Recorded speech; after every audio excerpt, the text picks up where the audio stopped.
Hello mga kabahag, kamusta po kayo dyan? Sana lahat kayo ay okay. Today ay magluluto tayo ng prawn sotanghon. Tamang-tama po ito, since na malapit na ang Semana Santa. Yung mga umiiwas po dyan at nangingilin na ayaw munang kumain ng karne. Ito po ang tamang-tama at pwede nating ihanda sa araw ng Semana Santa. O siya, umpisahan na po natin. For today's video, tayo po ay magluluto ngayon ng prawn sotanghon. Ito ang mga sahog natin, garlic. Gagamit din tayo dito ng white onion at saka yung sibuyas na Tagalog. Maglalagay din tayo dito ng spring onion, bell pepper, carrots, at saka po cabbage. So iyan ang mga pangunahin nating ingredients na gagamitin dito sa ating dish na ito.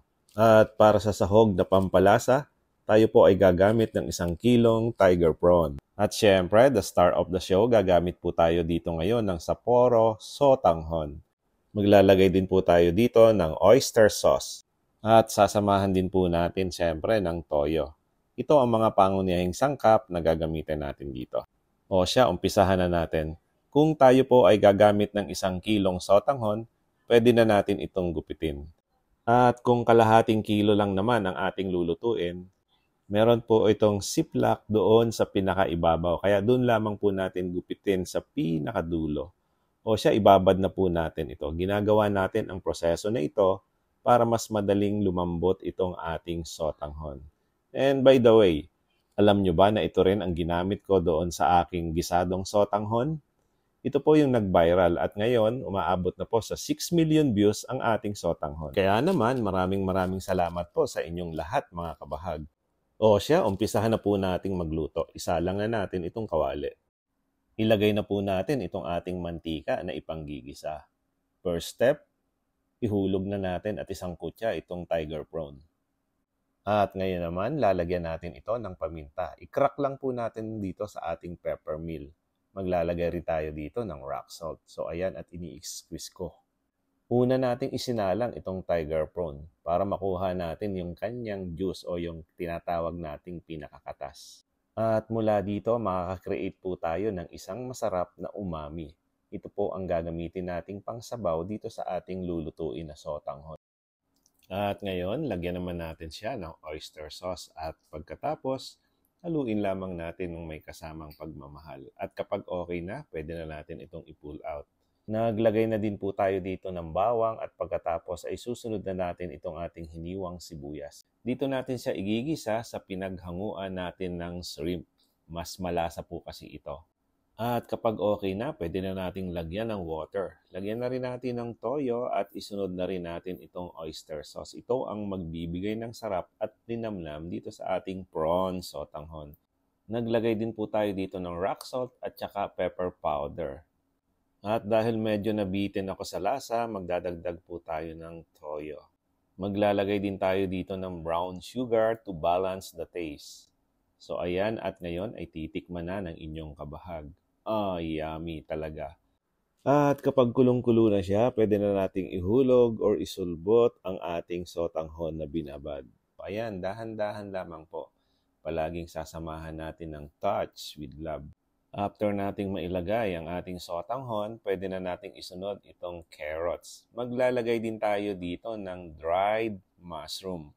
Mas maraming sahog, mas maraming gulay. Siyempre, mas masarap po. Ito siyempre ang ating hinahanap. Ngayon naman ay ilalagay na natin itong ating 1 kilo na sugpo. Ito po yung sinet aside natin kanina. At ngayon, for pinale, tinikman na natin. At kapag malapit ng maluto, pwede na nating ilagay itong ating spring onion. Isusunod na rin natin itong hiniwa natin kanina na cabbage. At syempre, palagi kong sinasabi, dapat generous po tayo sa vegetable. O diba, mas maraming gulay, mas masarap. So ayan, at kitang-kita nyo naman, fresh na fresh ang ating cabbage. At kung kayo ay nanonood pa hanggang ngayon, ibig sabihin, nag-i-enjoy na po kayo. At ibig sabihin, natututo na rin po kayong magluto little by little. Kaya mga mommy and daddy, ano pang hinihintay nyo? Tara at magluto na tayo. O siya, umpisahan na nating ilagay itong bell pepper. Gumamit lamang ako dito ng green, yellow, and red. Mas pinili ko ang mga kulay na ito para mas maging maganda at kaaya-aya sa ating mga mata. O ano, natatakam na ba kayo? Comment naman dyan para alam ko kung saan nakarating ang video na ito. O siya, halina at sandukin na natin ito. At siyempre, kukuha muna tayo at maglalagay sa isang plato para ito ay ating tikman. And by the way guys, napakarami palang version na pwede nating gawin na luto dito sa sotanghon.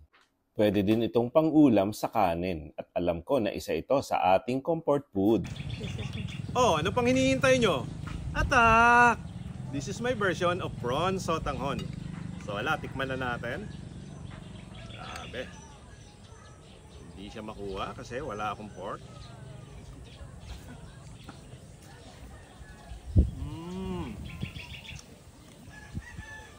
Ang linamnam niya. O ano, natatakam na ba kayo? Follow, like, and share naman dyan for more easy recipe. Grabe. Tapos, tikman natin tong ano. Tikman natin tong prawn. Uy. Ano pa siya? Juicy pa yung loob. Grabe.